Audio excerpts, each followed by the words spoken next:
Buenas, buenas.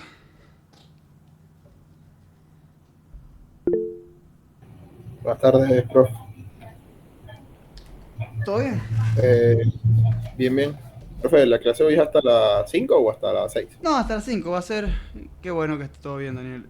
No, hasta las 5, hasta las 5. Ya las Vale. semanas siguientes tendremos clases más intensas.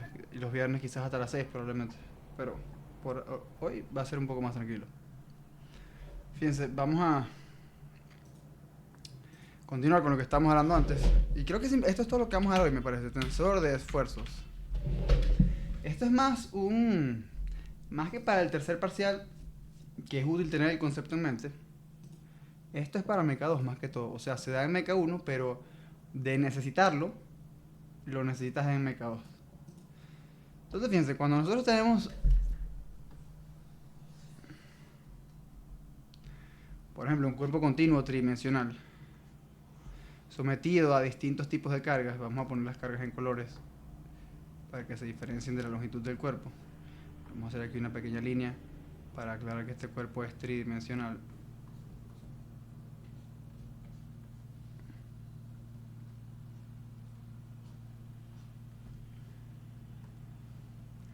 Podemos tener distintos tipos de cargas. Cargas distribuidas linealmente. Esto sería una carga distribuida sobre una línea curva del cuerpo. Em, Podría ser también cargas puntuales, F1, F2. Em, Pueden verse también las cargas volumétricas. Pueden haber también cargas superficiales. Pueden haber momentos, M1, M2. Profe, quería hacer una pregunta, ¿no? Dime, Miguel. Eh, Así como hay digamos, las cargas distribuidas, que son básicamente vectores, o sea, vectores fuerzas, no hay un análogo para los momentos, no hay un momento distribuido, algo así. Es que si te fijas, por lo menos las cargas distribuidas te hacen un momento, cada porción infinitesimal de una carga distribuida te hace un momento. Entonces, o sea, de hecho, cuando tú calculas el momento de una carga distribuida W, en realidad surge de integrar un diferencial de momento, y ese diferencial de momento es igual a Ah, ok, ok. R por diferencial de fuerza. O sea, si lo puedes ver como que hay momentos distribuidos. En particular, y es buena la pregunta, porque yo sí también lo he pensado, que es que si por ejemplo tuvieras algo como esto, o sea, imagínate que esto está empotrado. Entonces por aquí tienes una carga distribuida de longitud D, por ejemplo. Y aquí tienes otra carga y valor doble de sub cero, de la carga por unidad de longitud, fuerza por unidad de longitud. Y acá tienes otra carga distribuida, pero en sentido contrario. eh, También de magnitud doble sub cero, pero ahora en sentido ascendente y también aplicado sobre una distancia d. Estas cargas distribuidas, fíjate que no generan una fuerza neta, pero sí generan un par de momentos netos. Entonces, esto es un par de momentos que proviene netamente de dos cargas distribuidas. Porque claro, por lo menos para una carga distribuida en general, el momento te va a depender del punto de referencia. Pero fíjate que en este caso, al tener dos cargas distribuidas iguales en magnitud y en sentidos exactamente opuestos, no, el momento de estas cargas, en efecto combinado, no va a depender del punto de referencia, sino que va a depender únicamente de la distancia entre ellas. Ponte tú que sea un delta x sub 0 o algo por el estilo. Eh, sí, este tipo de cosas interesantes terminan ocurriendo. Pero propiamente como los momentos provienen de fuerzas, si hay un momento que provenga de una carga, o sea, si hay un momento distribuido es porque viene de una carga distribuida, generalmente hablando. Ah, vale, vale. Ok. Bueno, entonces fíjense, cuando tienes este tipo de cuerpos de repente de geometría no tan agradable, sometidos a cargas continuas que quizás no sabes exactamente cómo se distribuyen, termina siendo conveniente que hagas un análisis infinitesimal del cuerpo y lo que estudias es un elemento genérico del cuerpo, un paralelepípedo, por ejemplo, si trabajamos en coordenadas, no, me acerqué un poquito el micrófono, en coordenadas cartesianas, terminas teniendo un elemento infinitesimal en forma de paralelepípedo para estudiar cómo son los esfuerzos que siente el material, porque al final de cuentas estos cursos de mecánica de materiales, el objetivo último es ver si los materiales aguantan distintos tipos de cargas, ¿ok? O dimensionar materiales o escoger el material de un cuerpo de ciertas dimensiones para que soporte ciertas cargas, ¿ok? Entonces, este es el objetivo último de mecánica de materiales, o sea, lo principal, lo que nos suele interesar para campo de trabajo es eso, que el material soporte las cargas a las que las cargas está destinado a recibir, por así decirlo, para cumplir sus funciones en el mundo cotidiano. Entonces, ante esta situación,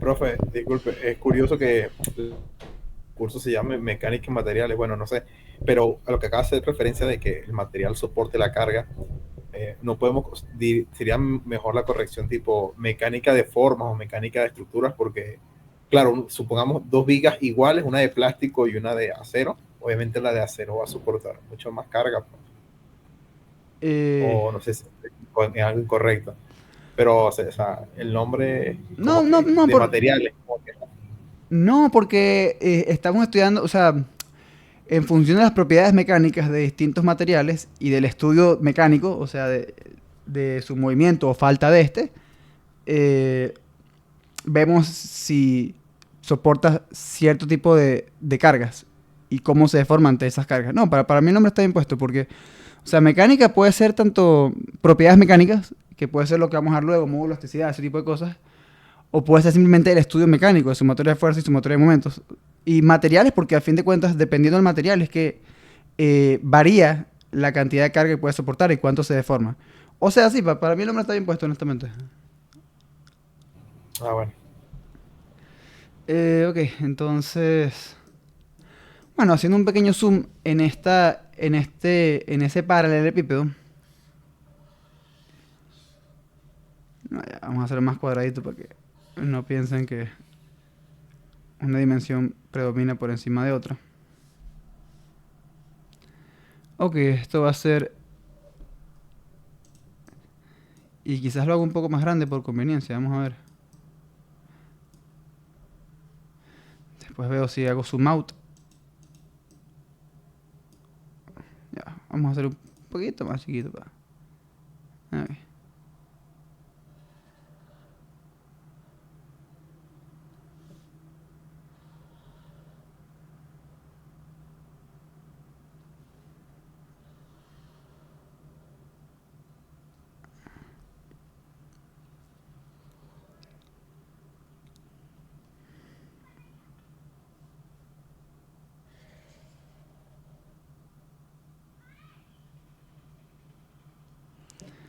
Ok, entonces.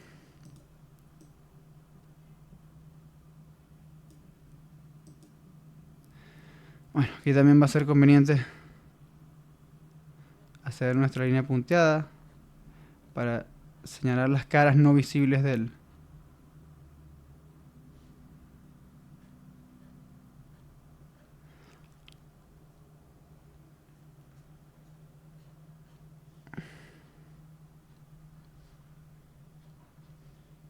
Ah, no. Ya va.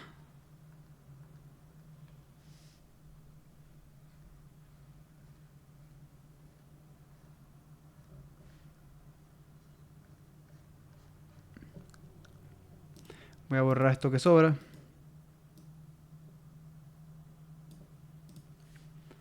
Ok. Fíjense, a esto vamos a poner nuestros ejes. Aquí voy a tener mi eje X, mi eje Y este puede ser mi eje Z. Ahora, déjenme ver si esta forma de plantearlo es conveniente. Bueno, sea conveniente o no, ya tenemos que hacerlo ya.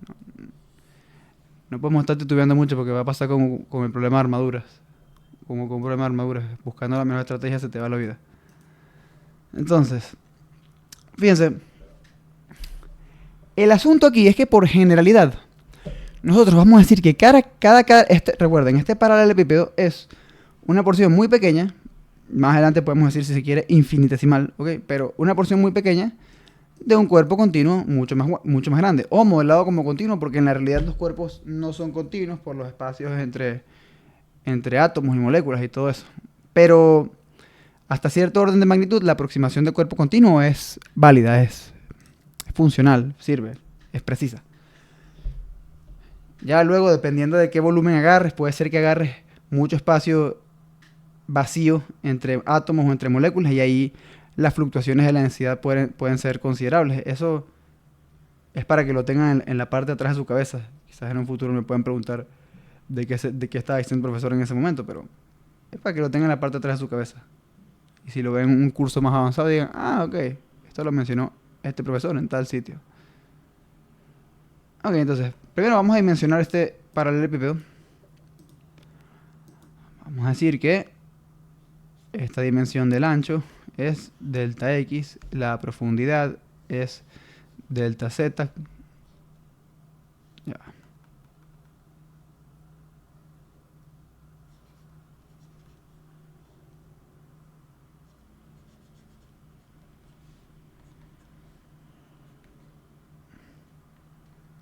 Y la altura pues es... Hola Verónica, ¿cómo estás? Delta y. Buenas tardes, profe, ¿cómo están? Todo bien, gracias a Dios.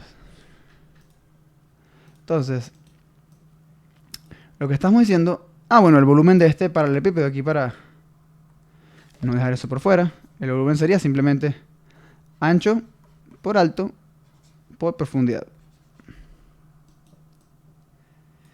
Entonces, el chiste aquí, o la teoría aquí, es que por generalidad, cada cara de este paralelepípedo va a sentir tres esfuerzos distintos, uno en cada dirección. En teoría tendríamos 18 esfuerzos porque, claro, si son un paralelepípedo en principio tiene 6 caras. Entonces, tres esfuerzos en cada cara serían 18 en total, pero ya vamos a ver que, por ejemplo,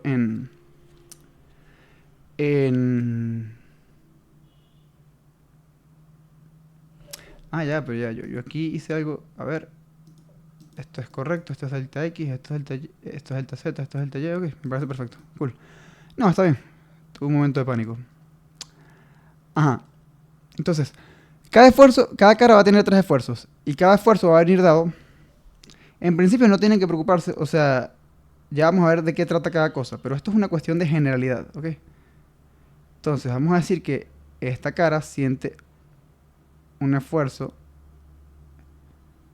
normal, porque fíjense, ahora que esto es tridimensional, y estamos en un sistema cartesiano tridimensional, vamos a tener un esfuerzo, en cada cara vamos a tener un esfuerzo normal, o sea, una dirección normal y dos direcciones cortantes.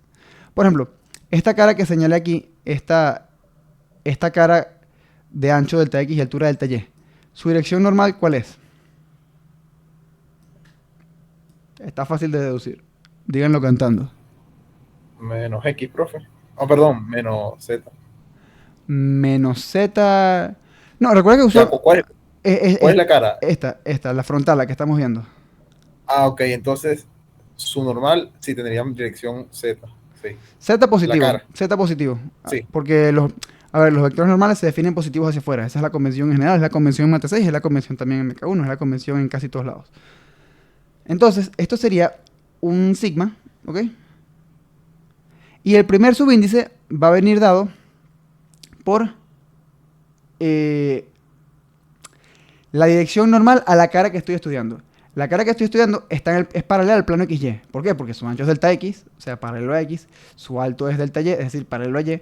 Su normal es Z. Entonces, el primer subíndice de este esfuerzo va a ser Z. ¿Por qué? Porque el vector normal a esta cara apunta en Z. El segundo subíndice viene dado por la propia dirección del esfuerzo. En este caso, este esfuerzo normal apunta también en Z, entonces esto sería sigma Z, Z. ¿Ok? Luego, si por ejemplo yo pongo un esfuerzo en esta dirección, ¿cómo sería? ¿Cómo se llamaría? Sigma YY. Ok, porque si, en sigma, correcto. Ah, no, ¿Por qué YY? pero Bueno, porque tiene dirección Y Ajá. y, bueno, creo no tiene magnitud. Bueno, hasta ahí llegué, profe. Ya no sé qué son, no sé si llegué porque, bueno, orientado en el, como el otro, pues, diría, ¿qué sería así? O sea, como el, Recuerda que la dirección del esfuerzo, contraintuitivamente, ¿ok? Corresponde al segundo subíndice, ¿ok? Entonces, eh, ok, entonces el segundo subíndice de esto sería Y. O sea, ahí acertaste. Pero el primer subíndice es en lo que fallaste. Porque el primer subíndice viene dado es normal, por la normal, a la cara por que lo estás normal, sí, estudiando. no La cara que recordaba. estoy estudiando tiene normal en Z, entonces esto es un sigma Z también. Y el apellido del subíndice es Y. Ok. Y bueno, esta sí es más fácil de sacar. Este que apunta hacia la derecha sobre esta misma cara, ¿cuál sería, cuál sería su nombre? Este sí le toca ZX, profe. Perfecto, excelente, ya lo agarraste. Sigma ZX. Y así igual pasaría para las demás caras, ¿no? Correcto. Y fíjense, como vamos a, vamos a hacer una cosita. Esto es una pequeña distinción momentánea. ¿Ok? Yo voy a hacer una pequeña distinción momentánea porque esta es la cara. Ya van a ver que esto es indiferente. ¿Ok? Porque en principio dije que eran 18 esfuerzos, pero con el estudio que vamos a hacer nos vamos a dar cuenta de que con 9 es suficiente. ¿Ok? Porque son 6 caras, 3 esfuerzos en cada cara. Pero bueno, por cuestiones de equilibrio, en realidad tendríamos 9 esfuerzos por equilibrio traslacional. Vamos a tener en realidad solo 9 esfuerzos distintos. Y luego, por equilibrio rotacional, nos vamos a dar cuenta que en realidad esto se puede reducir a 6 elementos en total, distintos entre sí en principio. ¿Ok? Pero bueno, yo como estoy estudiando la cara en Z, o sea, la cara cuyo vector normal es Z positivo, aquí voy a hacer la pequeña distinción momentánea de que esto es sigma ZY más, sigma ZZ más, sigma ZX más. Una pequeña distinción porque después cuando estudiemos esta cara, que la podemos, es más, la voy a nombrar ahorita, o sea, esta cara que está aquí atrás, la voy a poner punteada, ¿ok? Esta cara en Z, ¿ok? Esta que está atrás, que también tiene ancho delta X, pero es este delta X que está aquí, ¿lo ven? Y altura delta Y, pero es este delta Y que está por acá, por ejemplo. Profe, y Dime. bordelo con puntos rojos o algo así para identificarla mejor. Con Bueno, exacto, yo entiendo puntos que es la de atrás, pero rojos. No, como le voy a no, señalar. perfecto, perfecto. Buena sugerencia. Vamos a. Ok, me parece bien. Con las negativas vamos a bordearlas con rojo y vamos a poner los esfuerzos en rojo, me parece bien.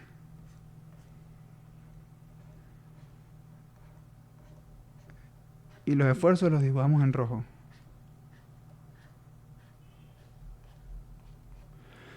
Fíjense, no sé si voy a dibujarlas todas, pero esto es simplemente para que se ubiquen, ¿ok? Tendría un sigma. Ajá. Un sigma Z. No sé si ponerlo punteado, pero.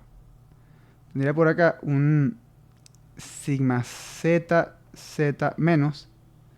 ¿Ok? Apunta hacia atrás. Tendría en sentido opuesto un sigma Z Y menos.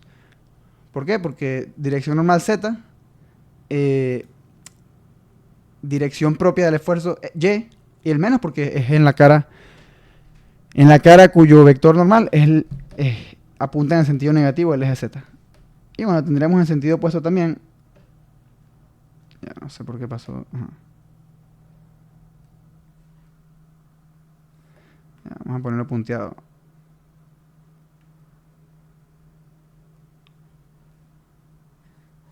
Sigma Z X menos.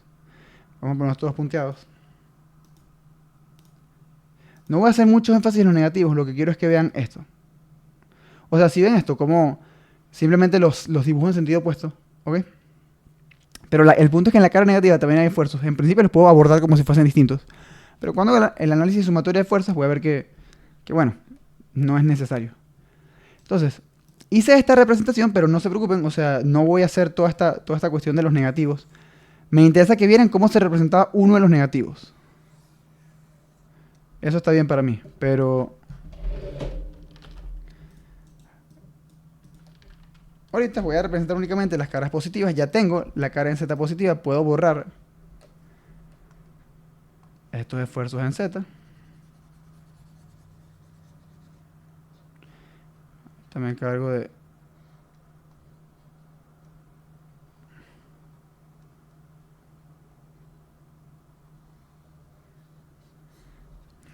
de poner esto bonito de nuevo. Bonito entre comillas.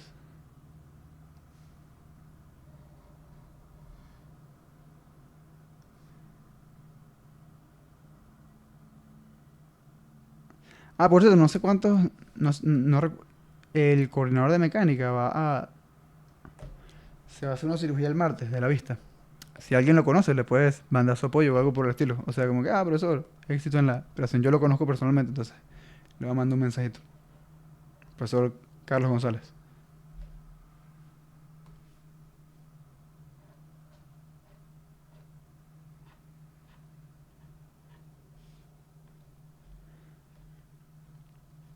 Ok. Entonces, vamos a representar aquí con otros colores. Puede ser con verde. Ahora la cara cuyo... Ah, y vamos a copiar también los Cs para no confundirnos, para estar curados en salud totalmente.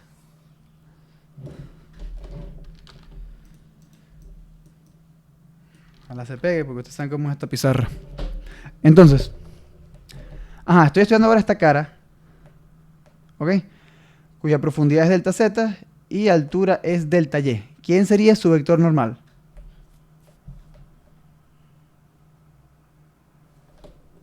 Profe, ¿se debe seguir llamando sigma o se puede llamar de otra, que si alfa o así? No. En principio los puedes llamar todos sigma, o los puedes llamar todos tau, o a los normales los puedes llamar sigma, y a los cortantes los puedes llamar tau. Justamente voy a hablar de eso después, y esto te lo pongo con detalle después. No te preocupes por eso. Pero entonces, Daniel respondió la pregunta. Claro, si tenemos las dimensiones son en Z y en Y, el normal es X. Es así de simple. La dirección normal es X, entonces tendríamos aquí un sigma XX. Entonces también podemos hablar ahora de un... este que va en esta dirección, ¿cómo se llamaría? Este de acá.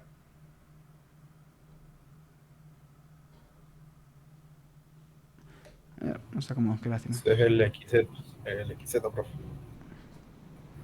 Correcto, esto sería sigma X. Me lo voy a poner por arriba porque... Sigma XZ. Y acá tendría... No tiene que ser tan largo, lo que pasa es que lo estoy poniendo largo para que agarre la rectificación automática. Y esto sería sigma XY. ¿Por qué? Porque el vector normal es X, la dirección apunta hacia Y. Y bueno, podemos poner aquí un tercer colorcito. Puede ser naranjado. Porque ya usamos el rojo para...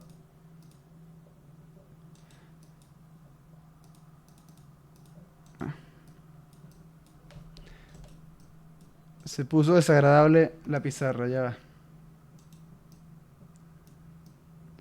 va. Miren, ok, aquí quedó un manchón. Ya, voy a salirme y a meterme para que no me salga ese manchón. Son dificultades técnicas que enfrentamos con Microsoft Whiteboard. No, ok.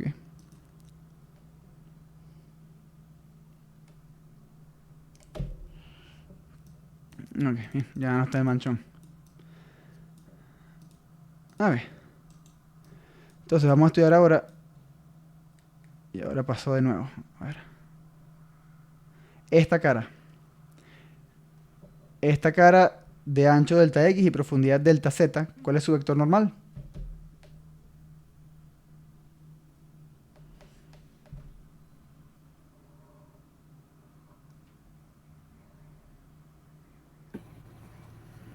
Profe, sigma... pero estamos en la de arriba, ¿no? En la de arriba. En la de arriba, correcto. Sigma Y. Sí, sigma Y. ¿En cuál? En sigma Y. Claro, si es el normal es Vale. YY. Que no es de YY, sino de Yasuri, Yasuri y Yamile. Entonces, vamos a poner aquí los más. Más. Creo que esa canción es muy vieja para ustedes. No pasa nada. Ok. Entonces, esto va a ser un sigma yx, esto va a ser un sigma y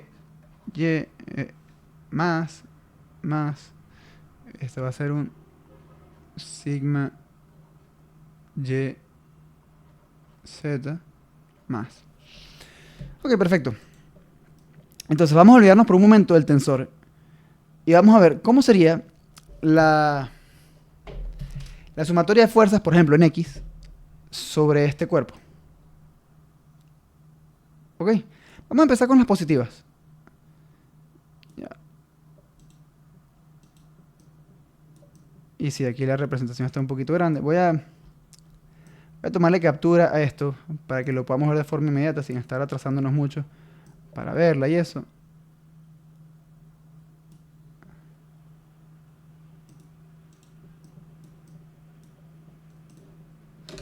Entonces,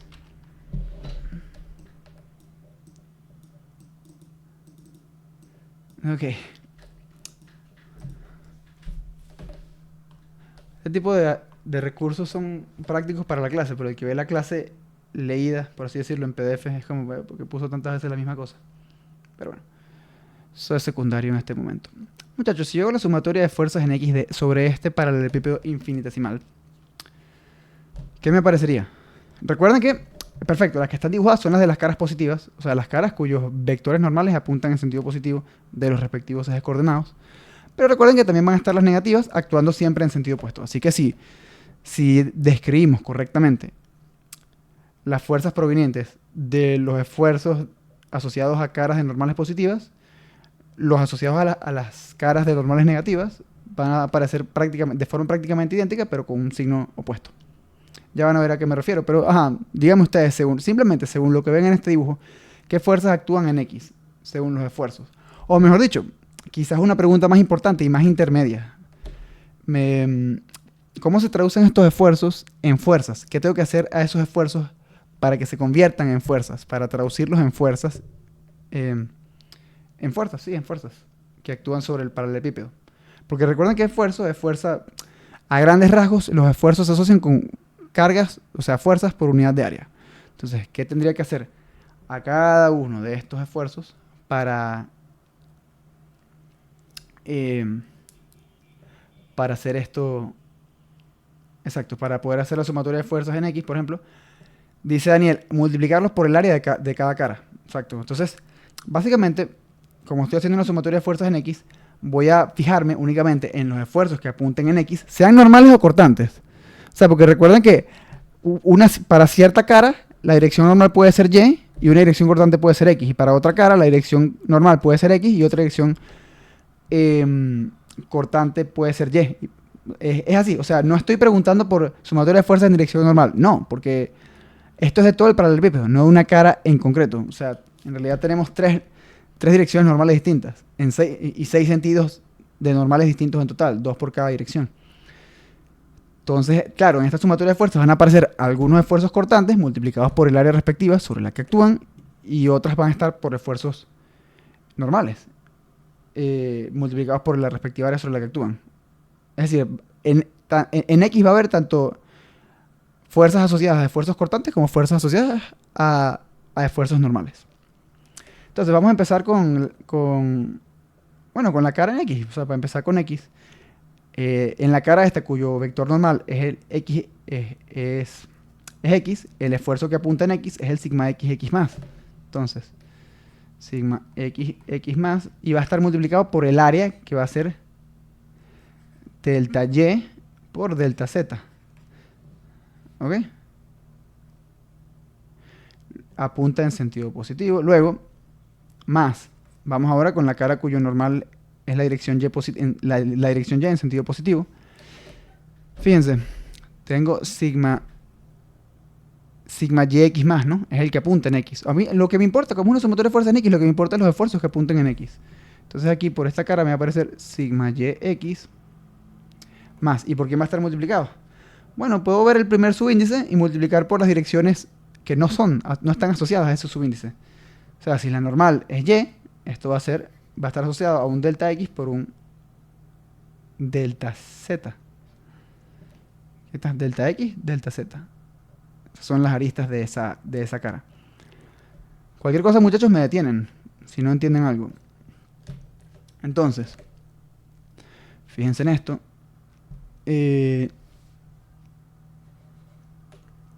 Ok. Entonces, en Z, ¿qué me aparecería? Esta es en Z, lo que apunta, o sea, quiero decir, refiriéndonos a la cara cuyo vector normal es el Z en sentido positivo, el vector normal en X que aparece es, o sea, el esfuerzo asociado que apunta en X es cortante, en este caso es sigma ZX más. Y va a aparecer multiplicado por delta X y por delta Y. ¿Ok? Y bueno, con esto dicho, simplemente tengo que poner, yo literalmente, muchachos, voy a copiar y pegar esto y cambiar los signos a todos. Porque también me aparecen los de las caras negativas actuando en sentido opuesto. Y las áreas son las mismas. O sea, el área de la cara cuya normal es Z positivo es la misma área cuyo vector normal es Z negativo. Porque es un paralelepípedo. Entonces, nada, muchachos, cualquier cosa me detienen, me dicen, profesor, no se le entendió nada. Tiene que trabajar en sus habilidades comunicativas. O sea, todo eso me lo comunican o me lo subcomunican para no herir mis sentimientos. ¿Ustedes saben cómo es eso? Mentira, muchachos, pueden herir mis sentimientos, pero con respeto. Los sentimientos son secundarios cuando hay trabajo de por medio. Entonces, esto sería menos. Menos aparece con signo negativo, negativo, negativo. Ok. ¿Y a qué sería igual esto? Vamos a ver. Bueno, esto yo puedo... muchachos, fíjense que esto... aquí yo voy a hacer un poco... Voy a adelantarme un poco a la jugada y voy a decir que esto es igual a delta M por aceleración en X. Ok, muchachos, aquí lo que he usado es la segunda ley de Newton. Sumatoria de fuerzas en una dirección es igual a la masa del cuerpo por su aceleración en esa dirección. ¿Ok? Claro, esto es estática, esto debería ser cero. Pero lo que quiero que vean es que la conclusión que vamos a sacar no depende de que el cuerpo esté estático. O sea, quiero adelantarme a la jugada porque eventualmente van a ver mecánica de fluidos y van a trabajar también con tensores de esfuerzo muy por encima. O sea, pero quizás cuando el profesor que les dé fluidos esté deduciendo las ecuaciones, van a decir, ok, pero ¿por qué el tensor de esfuerzos es simétrico en este caso? O si ahora hay aceleración. ¿Cómo habría sido la demostración que hicieron en mecánica de materiales 1 si hubiese habido aceleración? Lo vamos a hacer de una, no se preocupen. Esto es un detallito únicamente. Entonces, lo que estoy diciendo básicamente es que este cubito infinitesimal o este cubito muy pequeño tiene una masa delta M. ¿Okay? Hasta ahora solamente usé física 1, sumatoria de fuerzas en una dirección es igual a la masa de ese cuerpo por su componente de aceleración en esa dirección. No pasa nada. Esto yo lo puedo reorganizar.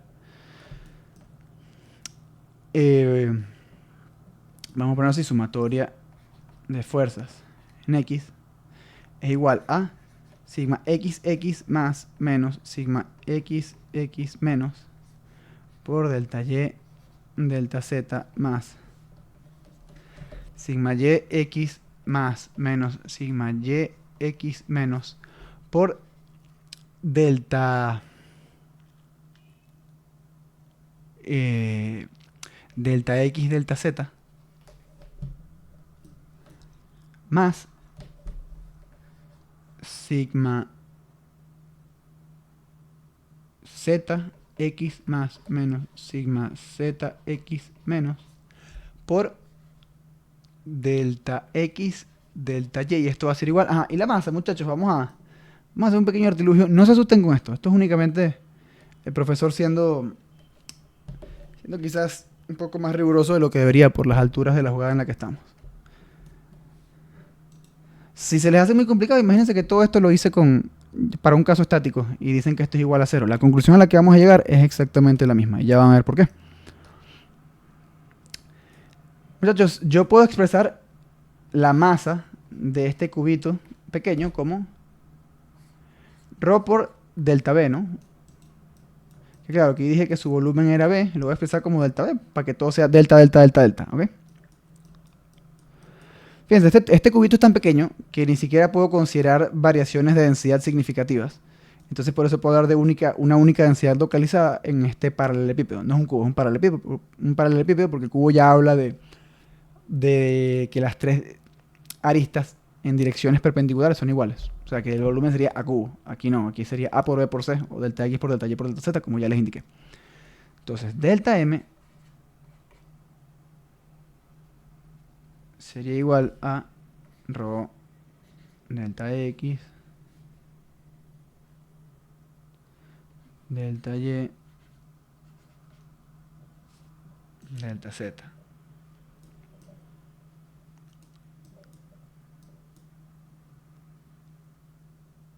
Entonces,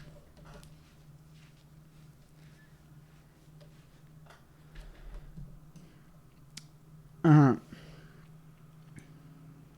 Entonces esto va a ser igual a, en lugar de delta M pongo rho por delta X, delta Y, delta Z por A sub X y divido todo entre delta X por delta Y por delta Z. ¿Ok? Entonces, al dividir todo entre delta X por delta Y por delta Z me va a quedar sigma X, X más, menos, sigma X, X menos, entre delta X más sigma Y, X más, menos, sigma Y, X menos, entre delta Y más, sigma Z, X más, menos, sigma Z, X menos.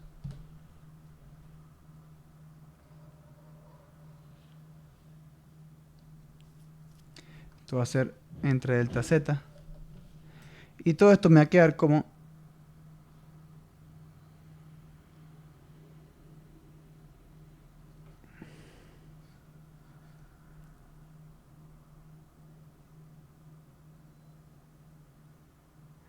rho por A sub X.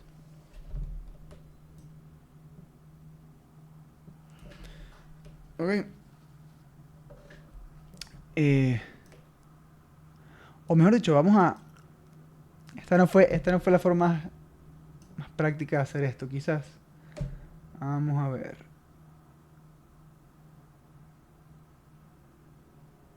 Esto puede ser...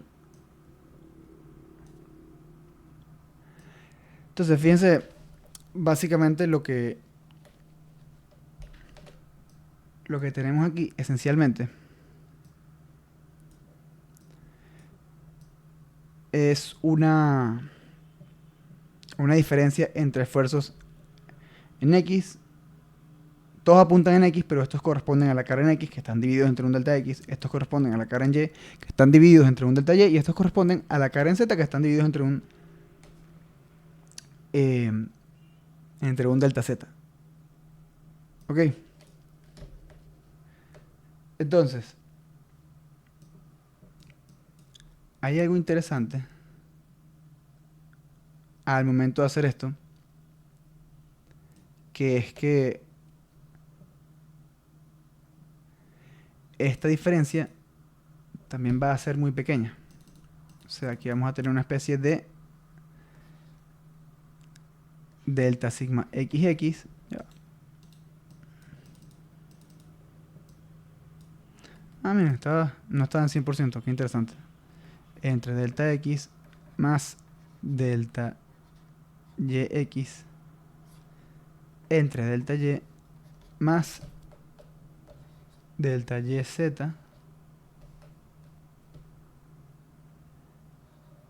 entre delta Z. Esto va a ser igual a... Ya, no lo puse y lo puse mal. Ya, esto es... Aquí va un delta. Porque es una diferencia de esfuerzos en dirección X. Es lo que quiero decir. Entonces, luego delta sigma zx entre x, esto va a ser rho por a sub x. Ok. Vamos a dar un momento esta ecuación por acá. Y vamos a estudiar ahora momentos. Ok. Esta ecuación vamos a darla por acá. Y fíjense que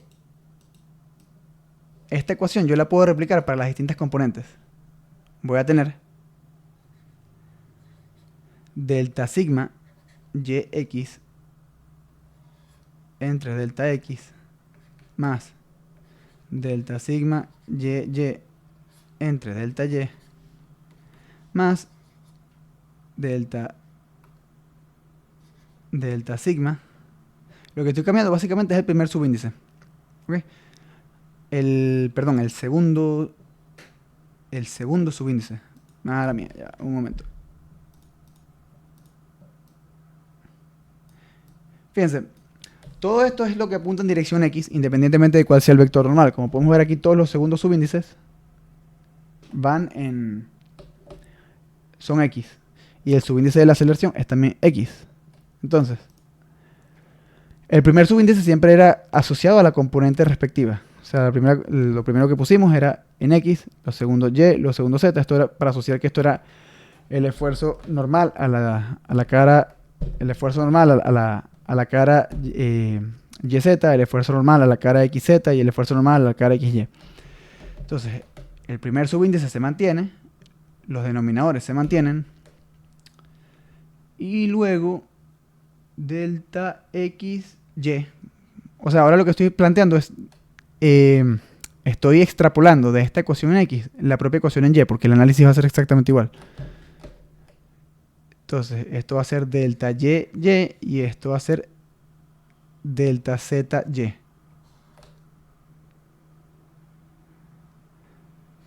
Todo esto dividido entre delta Z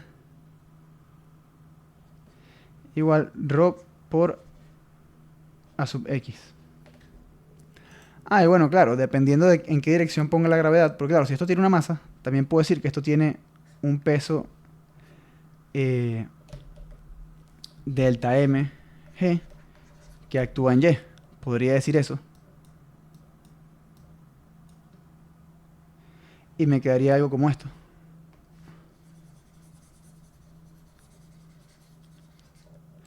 Fíjense. Muchachos, volviendo a esta parte. Si aquí hubiese aparecido el peso, hipotéticamente, si el peso hubiese aparecido en la componente en X, digamos que la alineación de los ejes era tal que el peso aparecía en la dirección X, ¿qué habría cambiado de esta sumatoria de fuerzas?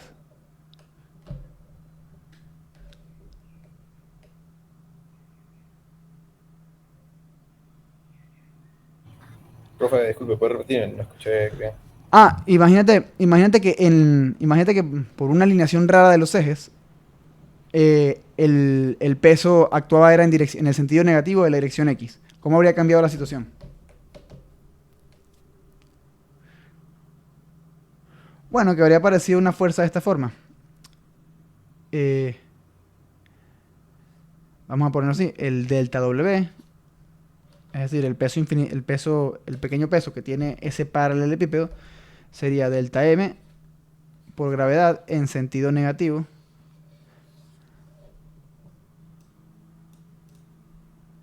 menos delta mg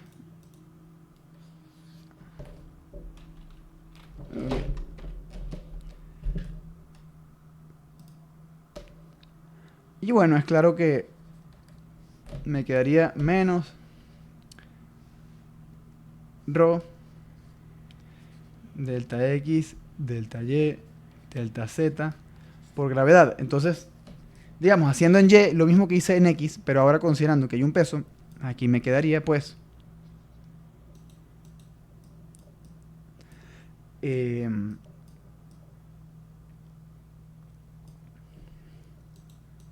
al igual que aquí me queda rho por a sub x, aquí me quedaría rho por gravedad, y esto sería igual a rho por a sub y. ¿Vieron lo que hice ahí de casualidad? En lugar de repetir toda esta sumatoria, para la sumatoria de fuerzas en y, porque esta segunda ecuación que estoy poniendo acá, esta la primera esta ecuación uno asociada a sumatoria de fuerzas en X. Está en 2, esta ecuación 2 está asociada a la sumatoria de fuerzas en Y. ¿Ok? Entonces, claro, como en Y, digamos, estamos diciendo que actúa el peso, ¿ok? Yo tengo que imaginarme qué habría pasado si tuviese este mismo cálculo, pero para la sumatoria de fuerzas en Y. Entonces me aparecería un término adicional, o sea, aquí moviendo esto, me aparecería un menos delta W, si esto fuera una sumatoria de fuerzas en Y, ¿ok? Y bueno, resulta que ese delta W es esto, menos ρ por delta X, delta Y, delta Z por gravedad. Entonces nada, como para la ecuación 1, para el estudio de fuerzas asociado a la sumatoria de fuerzas en X, yo dividí entre el volumen del paralelepípedo. Bueno, aquí, tal como me queda ρ por A sub X, del lado izquierdo me queda menos ρ por gravedad. Porque fíjense, el peso es una fuerza volumétrica y el término masa por aceleración es también... El término de la derecha se llama fuerza inercial. La fuerza neta se le dice también fuerza inercial y es en teoría también una fuerza volumétrica. Entonces nada, las fuerzas volumétricas quedan multiplicadas por digamos, por la carga respectiva, siendo que la aceleración se puede considerar una carga inercial distribuida a lo largo de la masa. Eso es bastante curioso. Pero el punto es, aquí teníamos masa por aceleración, o sea, aquí originalmente el término era masa por aceleración, y aquí el término original era menos masa por gravedad. Cuando dividimos entre el volumen, aquí me queda ρ por aceleración en Y, y aquí me queda menos ρ por gravedad. Eso es todo, o sea, estoy abreviando esto para no repetir todo el procedimiento para Y.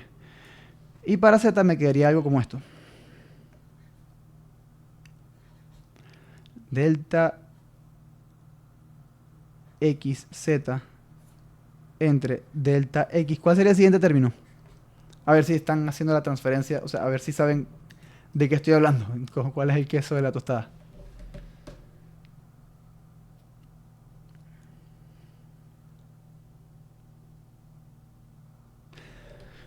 Lo que quiero es que detecten los patrones.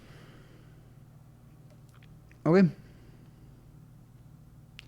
Delta sigma YZ entre delta Y. Sí, el segundo término, por como lo estamos ordenando, siempre está asociado a Y, a la cara normal en Y. Y como esto es una sumatoria de fuerzas en Z, es decir, la tercera ecuación de sumatoria de equilibrio translacional, esto va a ser normal en Y, direccionado en Z. Esto entre delta Y, y de forma análoga voy a tener un delta sigma Z, X no, delta sigma ZZ entre delta Z. ¿Ok?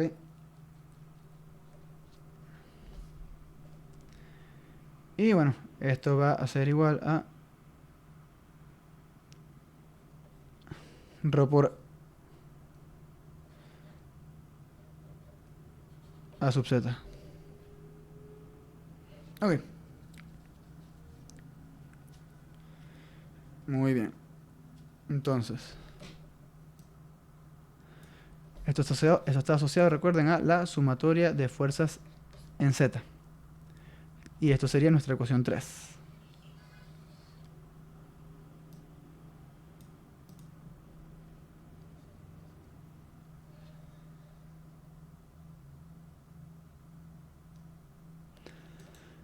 Ok. Esta sería nuestra sumatoria de fuerzas.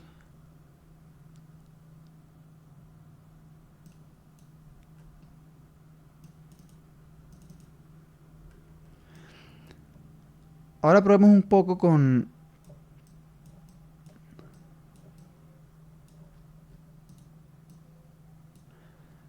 la sumatoria de momentos.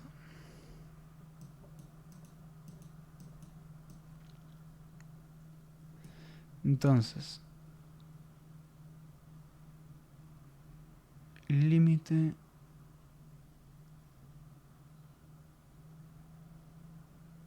Ujú. Ahora, muchachos, díganme algo. Eh, en este caso, por ejemplo, en la ecuación uno, los términos del lado izquierdo se equiparan con el término del lado derecho en magnitud.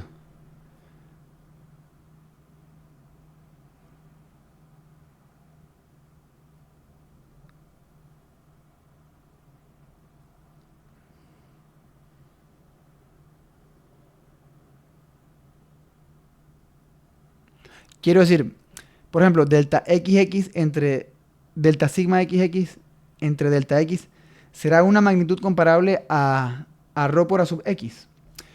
Lo digo en el sentido de que, por ejemplo, vamos a ponerlo de esta forma. Yo sé que si bien d sub X es una magnitud infinitesimal, vamos a ponerlo así. Hablemos de órdenes de magnitud, esto es interesante. Yo sé que delta X es una longitud pequeña, ¿ok? Muy pequeña. Pero si fuera a compararlo con delta X por delta Y, ¿cuál dirían ustedes que tiene un orden de magnitud superior, sabiendo que delta Y es también una longitud muy pequeña?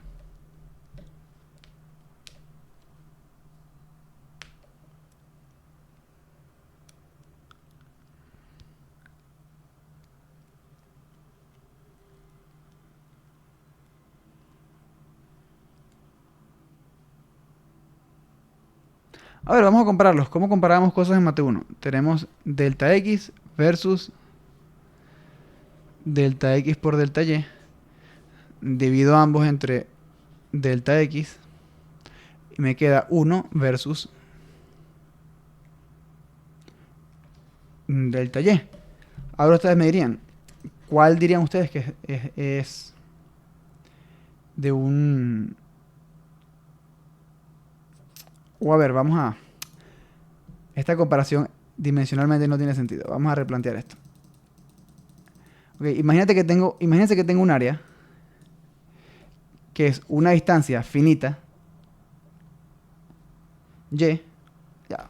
Vamos a hacer esto porque esto va más allá de mecánica de materiales. Vamos a decir que tengo un área 1 que es igual a una distancia y finita. No es particularmente pequeña, ¿ok? Por delta X, que sí es sumamente pequeño. Y vamos a decir que tengo un área 2 que es igual a delta X, una longitud particularmente pequeña, por delta Y, también una longitud particularmente pequeña. Si yo fuera a comparar, fíjense, la comparación que estaba haciendo antes era totalmente inverosímil porque estaba comparando una longitud con un área. O sea, quiero hacer una comparación tal que las dimensiones de ambas magnitudes sean la misma, porque si no estoy comparando peras con manzanas y eso es una grosería. Me disculpo siquiera por haber planteado esa comparación de esa forma. Se merecen algo mejor. Entonces A1, vamos a comparar A1 versus A2, que sería básicamente comparar Y por delta X versus delta X por delta Y. Y ahora sí hago lo que había hecho antes.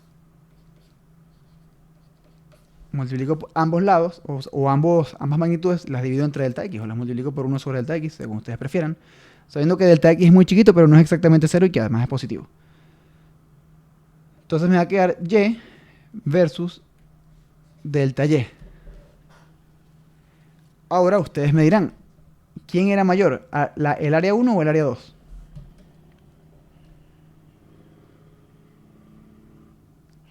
Como dice Daniel, el área 1 es mayor que el área 2. ¿Por qué? Porque básicamente la comparación, por como la planteé, la manipulé, la operé de tal forma, operé en torno a ella de forma que me quedara un número finito cualquiera comparado con un número sumamente pequeño. De modo que efectivamente el área 1 es mayor que el área 2. Ahora, si yo les preguntara, ¿ustedes creen, si yo tengo delta sigma XX, por ejemplo, que no es más que sigma XX más menos sigma XX en la cara negativa, yo les pregunto lo siguiente. Como esto es un elemento muy pequeño, estamos bajo la hipótesis del continuo, digamos que las variaciones de las de las propiedades deberían ocurrir muy gradualmente. O sea, deberían ocurrir de forma infinitesimal. O sea, en otras palabras, el esfuerzo sigma ZZ en magnitud, por ejemplo, debería variar muy poco entre la carga positiva y la carga negativa, porque solamente están separados por una distancia delta Z muy pequeña. O sea, lo que quiero decir, no es lo mismo tener un cuerpo continuo de dimensiones finitas y preguntarte cómo varía el esfuerzo entre puntos que están separados por 3 metros, a preguntarte cómo varía el esfuerzo entre dos puntos que están infinitamente cerca el uno del otro. La variación va a ser infinitesimal. Eso es lo que quiero decir. Entonces, básicamente, como la distancia entre la que varían el esfuerzo sigma xx más y el esfuerzo sigma xx menos es muy pequeña, esta variación va a ser pequeña. Entonces, este cociente es algo muy pequeño entre otra cosa muy pequeña. Estas son, eso de hecho en Mate 1 creo que le dicen el cociente incremental, delta entre delta, con lo que calculas una pendiente. Entonces esto no tiene por qué ser algo particularmente pequeño, ¿ok?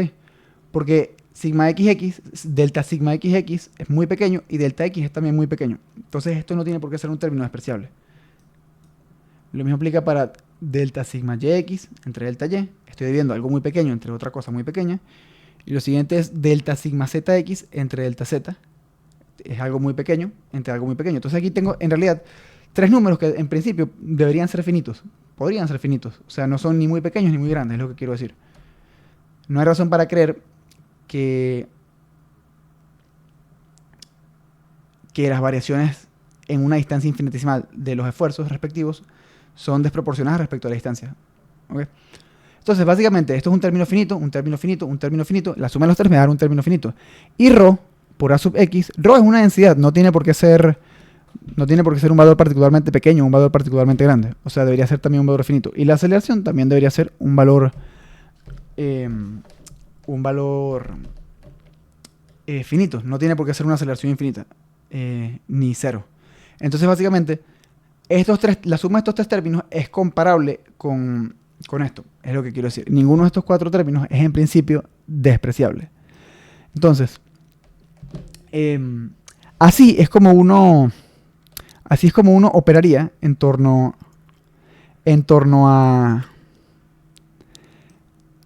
a un paralelepípedo genérico para estudiar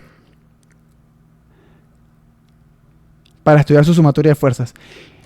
Entonces, si yo hago el límite cuando delta x, delta y y delta z tienden a 0, en realidad, por ejemplo, las ecuaciones me quedan derivada de sigma xx respecto a x más derivada de sigma yx respecto a y más derivada de sigma zx respecto a z. Eso va a ser igual a ρ por a sub x. Estas son cosas que se usan en fenómenos de transporte y en mecánica en mecánica de fluidos 1 específicamente. Se usa también en la 2 y en la 3, pero la dan teórica es en fluidos 1. Tú esto lo extrapolas a las otras 2 componentes y vas a tener lo que se llaman las ecuaciones de Navier-Stokes. Anoten eso. Puede que en algún momento recuerden Navier-Stokes.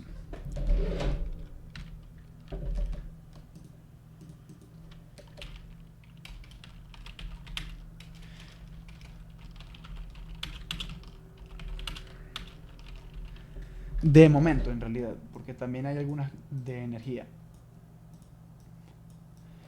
Entonces, nada, en Z tendríamos algo como esto.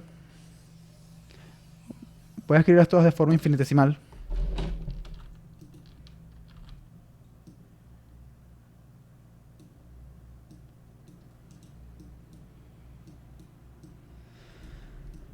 Entonces aquí hago mis pequeños cambios.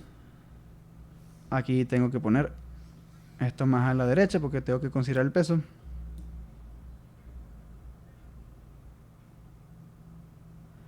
Ok. XY. YY. ZY. Y. Ah, qué astuto borrar todo lo que tenía que borrar antes de poner los subíndices. Qué astuto, wow. Menos ρ por gravedad. Y esto sería A sub y. Y luego pego de nuevo.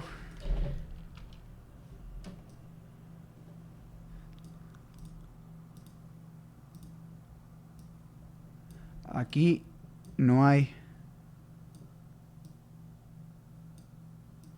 gravedad, entonces esto es XZ, YZ, ZZ, A sub Z.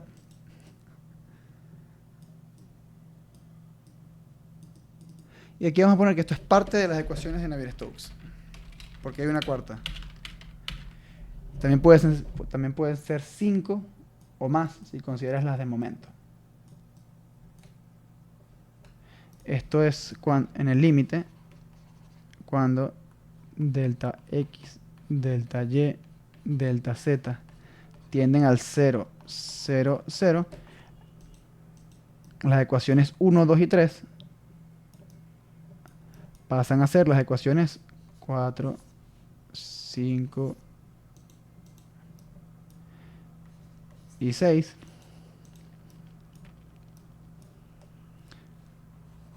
De 4, 5 y 6.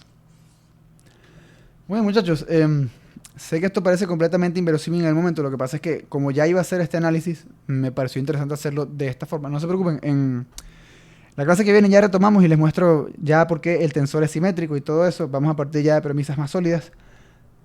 Pero me parece interesante discutir esto. Si alguna vez se topan con estas ecuaciones en fluidos 1, los esfuerzos van a cambiar porque los van a separar en esfuerzos por presiones y esfuerzos por viscosidad. Entonces, pero se reduce realmente a esto. Para los que vayan a ver fluidos y fenómenos de transporte, estas son las ecuaciones de momento lineal de momento lineal de Navier-Stokes. No son todas las Navier-Stokes porque también incluyen las de continuidad, que es conservación de la masa, básicamente. Y a veces las de energía, conservación de la energía. Entiendo si esto no se entiende del todo, no pretendo que lo entienda del todo, no se preocupen, nada, esto no va a aparecer en tercer examen, pero era un fundamento teórico que me interesaba plantear, pero ya el tiempo de recreación terminó, semanas 9, 10 y 11 vamos a lo que vamos. Lo importante era que viera cómo se planteaba la sumatoria de fuerzas para un cuerpo infinitesimal. El lunes vamos a ver cómo se plantea la sumatoria de momentos ya para demostrar que el tensor es simétrico. Y después vamos a ver el vector de esfuerzos y ya después de eso ya vamos más con cosas menos abstractas. Si tienen preguntas, está perfecto. Si no entienden estas ecuaciones, tampoco se preocupen. Pero ténganlas en la parte de atrás de sus mentes. Para si es que van a ver mecánica de fluidos o fenómenos de transporte.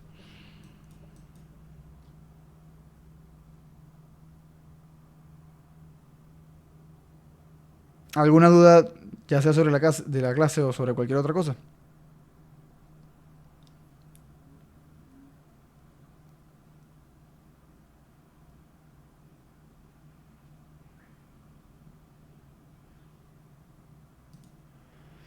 Dice Daniel, profesor, en mega computacional nosotros tuvimos que desarrollar un problema y nos tocó uno de fluidos y todo se deduce de las ecuaciones de Navier-Stokes. Sí, es que es eso exactamente. O sea,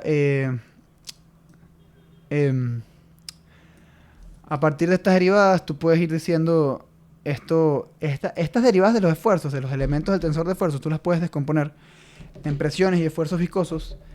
Y si dices que el flujo es unidimensional, y claro, los esfuerzos viscosos se pueden asociar con las velocidades, con los gradientes de velocidades. Entonces ya ahí, si tú dices que el flujo es adimensional, si el flujo es unidimensional, hay dos componentes en las que no tienes velocidades. Si el flujo te dicen que está desarrollado, la velocidad no varía en la dirección del flujo, por ejemplo. Si te dicen que el flujo es estacionario, las propiedades no varían en el tiempo. Varían en el espacio, pero no en el tiempo. Entonces, sí, básicamente, de aquí sale eso que te pusieron en computacional. En computacional te lo ponen sin necesidad de que lo entiendas. Pero cuando veas mecánica de fluidos 1, podrías... no creo que llegue a darla yo. Porque estando el profesor Corrales y probablemente me necesiten para otras materias. Pero si la diera yo demostraría esto a cabalidad y ver como que, mira. Porque al final las ecuaciones de Navier-Stokes son en gran parte, salen de la segunda ley de Newton, de sumatoria de fuerzas igual masa por aceleración, pero uno no se da cuenta porque tienen todos estos términos extraños. que salen de analizar un cubito infinitesimal o un cubito muy pequeño. ¿Ok? Ujú. Y claro, ya en fluidos, la aceleración se escribe de otra forma. Tienes la aceleración convectiva y la aceleración local. Ok, Daniel, yo he dado eh, vibraciones mecánicas, mecánica de fluidos 1, mecánica de fluidos 2, pero esa no tengo intención de darla de nuevo. Si toca, toca, pero espero que no. Y en verdad podría dar dinámica 1 y dinámica 2 tranquilamente, porque, o sea, sé de esa rama también, pero nunca las he dado. Pero bueno, creo que eso sería básicamente todo por esta clase. Sé que estuvo extraña, no se preocupen, la semana que viene ya vamos a ver más el queso a la tostada. Esto es para el futuro, ¿ok? Un pequeño vistazo al futuro. En semana 9 volvemos al presente. Dime, Miguel. No, profe, que quedó claro, está bien entendido. No. Me da risa que ahora mismo me estoy dando cuenta que dice Pax, Pay y Paz. Sí, Pero bueno, curioso. Creo que Pax es lo único que no veo que signifique nada. correcto. Paga para que haya paz. Y Pax, esto es Pax de Exacto. forma tuki. O sea, para que quiero que haya Pax en Venezuela. En fin, Correcto, profe. hasta luego, muchachos. Feliz fin de semana. Bueno, estudien y mucho éxito. Gracias, profe, igual. Ahora nos A vemos la orden. martes. Hasta luego.